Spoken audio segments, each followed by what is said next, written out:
Joining me in the studio is Yemi Adamolekun, the Executive Director, Enough is Enough Nigeria.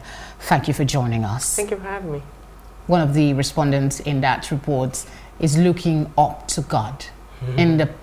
It's been 5 years since these girls were abducted, and just the other day, reassured. Is there any hope that these girls will be brought back alive?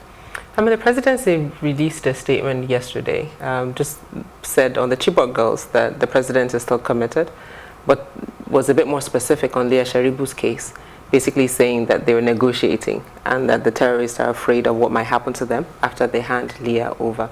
So I think for me that's quite important, that on Leah Sharibu there's a bit more specificity around what is happening, but on Chibok it's more like I'm still committed but doesn't say anything. And even in the engagement with the parents, following up, even just giving updates, there was an initial hotline that the parents could call to get updates. The hotline maybe functioned for a month. So in terms of words and action, there's not a tally, but I think as citizens, our role is to hold government accountable. The Constitution is very clear. The primary responsibility of government is the security and welfare of the people. So as citizens, that's what we can do. So the hope is that citizens are still speaking. In Abuja, the Big Baka Girls movement meets every day. In Lagos, we meet every week. So the hope is in citizens putting pressure on government to do what government is mandated by law to do. Yeah, you've been doing this for over 5 years now, and there seem not to be, the right response, and the right response would probably be the girls back in their homes. In your opinion, do you think there are any new strategies maybe that can be used to compel, more proactive action from government? I think one of the things that's interesting, quite honestly, is the reference the presidency makes to the fact that the Chibok community voted overwhelmingly for Mr. President for his second term. And I think it's one of the things as an organization, this is not Bring Back Our Girls now, as Enough is Enough, that we keep trying to let citizens know that your vote has the power in the sense of a referendum on if you think a government has worked for you or not. So the government is secure and is referencing that, or the president, let me not say the government, the president is referencing that they voted for me overwhelmingly, therefore they trust that I'm doing something. So there's no pressure, and I think that's what I take away from it, that he doesn't feel anything under pressure. So let's say the Chibok community, for the sake of argument, either didn't come out to vote at all or voted for his opponent. Would that have sent a message clearly that people are upset? We've seen in the last week or two the protest around Zamfara, and even the protesters acknowledge that they voted overwhelmingly for Mr. President, that is this how he's paying them back, by watching them being killed and not doing anything.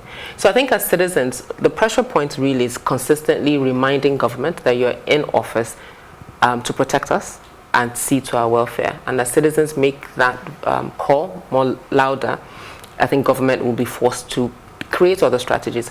As part of the movement, we'll be always consistent that government has access to information that we will probably never have access to. Security reports, dynamics. So it's always in their place to make the best decision based on the information available to them. But we can only push them to make those decisions, and then more importantly also communicate, because that's also part of the challenge when there's no communication, even showing empathy. People have lost their children for 5 years. What are you doing? What have you done to the family? How are you letting the family know that we have not forgotten you beyond a statement? If you juxtapose Nigeria's reaction to the missing girls and the New Zealand shooting and the speedy response, not only to capture the person responsible, there was an immediate reaction to change the constitution to effect some gun law and all of that. If you compare that to the Nigerian scenario, what comes to your mind? One of the sad but funny things out of that is a cartoon in Business Day.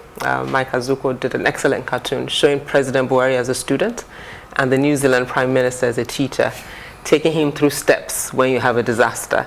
First, you show empathy. Then, there were 5 steps to it, but it really just speaks to your question that it's part of the challenge is the government response around the lives of Nigerians. One of the good things that I would say that this movement, or as the abduction and the movement has produced, is the missing persons register. because Nigeria doesn't have a database of its missing people. So people go missing everywhere around the country, and which is why when the military come back and say, oh, we found 300 people, it's like, oh, we didn't know 300 people were missing. But the government has made some progress in putting the structures in place for a missing persons register. So if someone goes missing in Lagos, you can go to your local government, report it, and if they're found in Plateau, there's a database that they can reference it based on maybe facial markings, what they were last wearing, height, and things of that nature. So that is a good thing, and we think that would help in terms of accounting for the lives of Nigerians. But from a government's disposition towards its citizens, it's definitely not good enough. And as New Zealand provides an excellent example of how not only the leader reacts, but also how citizens feel personally engaged. 50 people were murdered. But in Nigeria, I mean, probably since elections, we've lost probably 300. Yeah. And it's just, we keep on moving. I mean, you just gave a report about someone who died yesterday from police shooting. And Kolade's one was only 2 weeks ago. I was going to take your thoughts on that. But before we go, I'd like to, before we go to that question, I want to ask you about the statement on this anniversary of the abduction of these girls by the presidency. A line there I'd like to read to you says, on Leah Sharibo, she will be reunited with her family as soon as any conclusions are reached on a number of options being considered for her safe transportation. Now, they're premising that, you highlighted that earlier when you talked on the militants' fear for their safety. Now, the militants are afraid that when they bring these girls, they might be arrested. What do you make of this? Is this valid enough reason to, to delay the return of this girl? It's valid. It's yes and no valid. And I'd say yes in the sense that the government is a bit cautious, not wanting Leah to come to harm, because also they realize that if something happens to Leah, it's a huge backlash on them, because they've consistently promised, and they have been negotiating, as they did with the other Dapchi girls that did come back.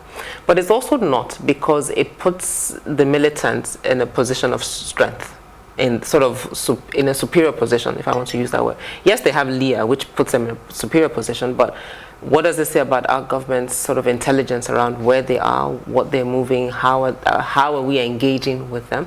And if, to use the word in the statement, when any. So if none is reached, then what? We leave Leah with them? And I think that's, again, so Leah has been a year. So is it by the time if Leah gets to 5 years, we would then be in the same Chibok situation where we just say, oh, we're committed to bringing her back?